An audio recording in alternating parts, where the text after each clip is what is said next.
Hello guys, आज मैं आपसे बात करने वाला हूँ चाइना के मार्स मिशन यानी मंगल मिशन के बारे में। हालांकि दोस्तों 2020 के अंदर 3 मंगल मिशन हुए थे, जहां पर पहला था चाइना का ताइवान-1 मिशन, जिसके अंदर 3 खास चीजें थी। पहला था ऑर्बिटर जिसका नाम है ताइवान, दूसरा था लैंडर और तीसरा था रोवर जिसका नाम है ज़ुरोंग। बेसिकली 3 खास चीजें, और चाइना ने जो है कुछ दिन पहले ही सक्सेसफुली लैंडिंग कर दी है मार्स के ऊपर। इसके बारे में पूरी डिटेल में बात करेंगे। दूसरा मिशन था जो कि था यूनाइटेड अरब एमिरेट्स का यानी यूएई का, इनका होप नाम का एक ऑर्बिटर था। और तीसरा मिशन था यूएस का नासा का, जहां पर इसके अंदर एक रोवर था परसेवरेंस रोवर, और साथ ही एक इग्निटी नाम का एक छोटा सा हेलीकॉप्टर था। बेसिकली एक बहुत यूनिक मिशन है, इसके बारे में मैंने वीडियो बनाई है। तो चलिए दोस्तों, अब हम बात करते हैं चाइना के मंगल मिशन के बारे में। इस मिशन को करने के पीछे गोल क्या है। यहाँ पर बेसिकली 5 बड़े मुद्दे हैं, 5 बड़े ऑब्जेक्टिव है इस पूरे मिशन के करने के पीछे। यहाँ पर कौन कौन सी रिसर्च होने वाली है मार्स के ऊपर, और साथ ही यहाँ पर इस पूरे रोवर के अंदर, ऑर्बिटर के अंदर और लैंडर के अंदर कौन कौन से इंस्ट्रूमेंट लगे हुए हैं, सब कुछ बताने वाला हूँ दोस्तों। करीबन आज से 1 साल पहले यानी 23 जुलाई 2020 को चाइना ने अपना इसी मंगल मिशन को लॉन्च किया था वेंचुंग लॉन्च साइट से। बेसिकली चाइना के अंदर इनका लॉन्च पैड है, वहां से इसको लॉन्च किया था लॉन्ग मार्च 5 रॉकेट की हेल्प से। और दोस्तों पिछले शनिवार को जो है सक्सेसफुली लैंड हो चुका है मार्स की सरफेस पर लैंडर और रोवर। दोस्तों इस पूरे मिशन में 3 खास चीजें हैं। पहला है ऑर्बिटर जिसका नाम है ताइवान-1 ऑर्बिटर,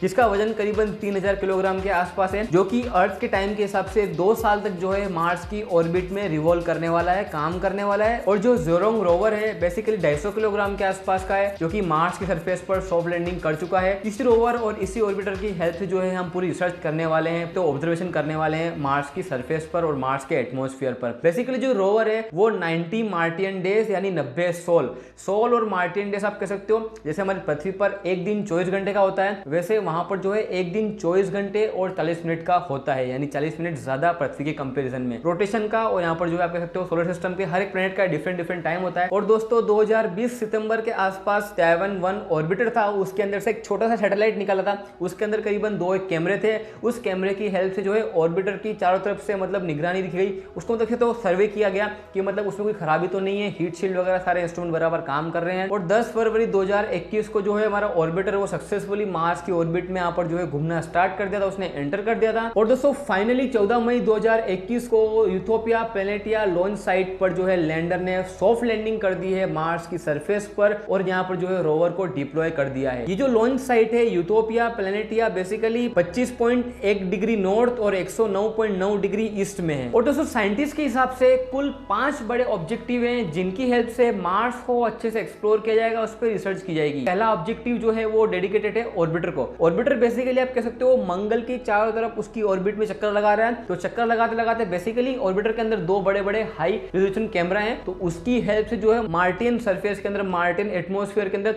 जितने भी आप कह सकते हो मॉर्फोलॉजिकल और जियोलॉजिकल रिसर्च, यानी जितने भी चट्टान है, पहाड़ हैं, या पुरानी सूखी हुई नदियां हैं, रिवर्स हो गए, ग्लेशियर्स हो गए, वोल्केनोज हो गए, और वहां की जितनी भी जमीन है जितना वो कवर कर सकते हैं उस ऑर्बिटर की हेल्प से, उसके ऊपर रिसर्च करने वाले हैं। और दोस्तों दूसरा ऑब्जेक्टिव यहाँ पर जो है रोवर और ऑर्बिटर का दोनों का है। दोनों के अंदर जो है यहाँ पर रडार सिस्टम लगे हुए हैं। रडार को अगर शॉर्ट में समझे तो basically radio detection and ranging. Orbiter जो है वो ऊपर से मतलब रेडियो वेव्स जो है मार्स की सरफेस पर भेजेगा, और जो है वापस वो वेव्स जो है टकरा कर वापस जाएंगी, तो उससे जो है मतलब 3D मैप और 3D ग्राफ बनाने में बहुत आसानी होगी। साथ ही मंगल की जो मिट्टी है और जो मिट्टी के नीचे अलग अलग लेयर्स है उनके ऊपर भी रिसर्च कर पाएंगे इसी रडार सिस्टम की हेल्प से। और तीसरा रोल जो है यहाँ पर स्पेक्ट्रोमीटर्स और मल्टी स्पेक्ट्रल कैमरास का है, जो कि ऑर्बिटर के अंदर भी है और रोवर के अंदर भी है। इसकी हेल्प से मतलब जो है मिनरल्स वगैरह हो गए, वहां पर जो मार्स की सरफेस पर जो मिट्टी है और जो पत्थर है उनकी हम पर जो है कंपोजिशन क्या है, किस किस मटेरियल से, किन किन मिनरल से मिलकर वो बना है, और पुराने एंशिएंट टाइम के अंदर, पुराने पास्ट टाइम के अंदर वहां पर कोई लाइफ थी।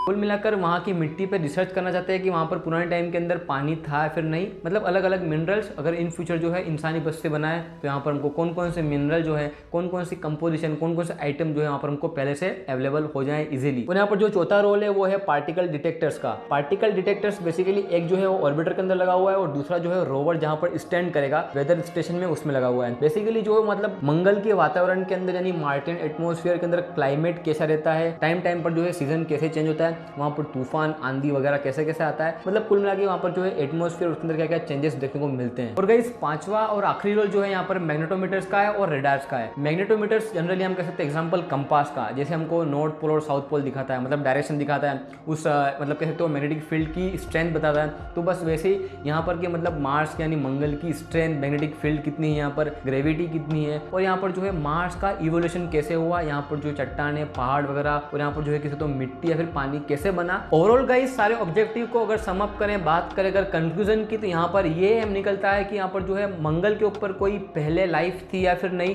और आने वाले टाइम के अंदर इंसानी बस्ती बसाने के लिए यहाँ पर हमको कौन कौन सी चीज़ों की जरूरत पड़ेगी और इंसानी बस्ती बसा सकते हैं या फिर नहीं। और साथ यहाँ पर जो है वाटर आइस के ऊपर रिसर्च करेंगे, सॉइल के ऊपर रिसर्च करेंगे कि सॉइल मिट्टी के अंदर कौन कौन से मिनरल्स हैं, कौन कौन से कंपोजिशन है जो हमको आने वाले टाइम के अंदर इससे हमको हेल्प मिल सकती है। और साथ ही मतलब जो है सॉइल के ऊपर रिसर्च करेंगे, उनके लेयर्स के ऊपर अंदर रिसर्च करेंगे, और यहाँ पर जो है पूरे मार्स के ऊपर जो है पूरे सरफेस का मैप बनाएंगे, 3D डायग्राम या फिर 3D इमेज, जिसकी हेल्प से जो है मार्स के ऊपर कौन कौन सा लोकेशन है, कहाँ कहाँ पूरी जगह है, उसको भी हम जो है रिसर्च कर पाएँ। चाइना के मंगल मिशन का यही गोल था। बेसिकली जो है इतने बड़े मिशन के पीछे मतलब बहुत ज़्यादा मेहनत लगती है, बहुत ज़्यादा मैन पावर, बहुत ज़्यादा दिमाग और बहुत ज़्यादा ताकत लगती है, और मतलब बहुत सारी चीज़ें लगती है, अलग अलग पैरामीटर्स होते हैं। चाइना नेशनल स्पेस एडमिनिस्ट्रेशन का बहुत अच्छा काम था। पहली बार बेसिकली जो है चाइना का पहला इंटरप्लेनेटरी मिशन यानी अंतर्ग्रह का मिशन था जो उन्होंने सक्सेसफुल कर लिया है। और दोस्तों इतने बड़े मिशन के पीछे कम्युनिकेशन टेक्नोलॉजी का, कंट्रोल टेक्नोलॉजी का, और मतलब एक ऑर्बिटर को, लैंडर को डिप्लॉय करना, लैंडर को, रोवर को डिप्लॉय करना, सॉफ्ट लैंडिंग करना, कह सकते हो मतलब एक प्लेनेट से दूसरे प्लेनेट में जाना, मतलब बहुत मतलब कह सकते हो बहुत प्रीशियस चीजें हैं। मतलब एक छोटी सी गलती के कारण बहुत बड़ा नुकसान हो सकता है। और फ्यूचर के अंदर करीबन 2030 के आसपास जो है चाइना अपना सैंपल रिटर्न मिशन भी करने वाला है, मतलब वहाँ से मार्स की जो सॉइल है उसकी मिट्टी को सैंपल लेकर वापस अर्थ पर आएगा और यहाँ पर रिसर्च करेगा। तो मतलब इस पर भी मिशन होगा आगे।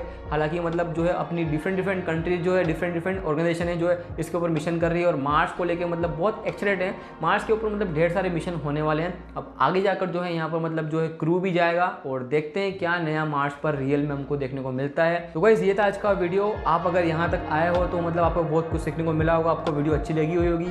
तो बस यही था आज का वीडियो दोस्तों, फिर अगली बार मिलेंगे अगली वीडियो के अंदर।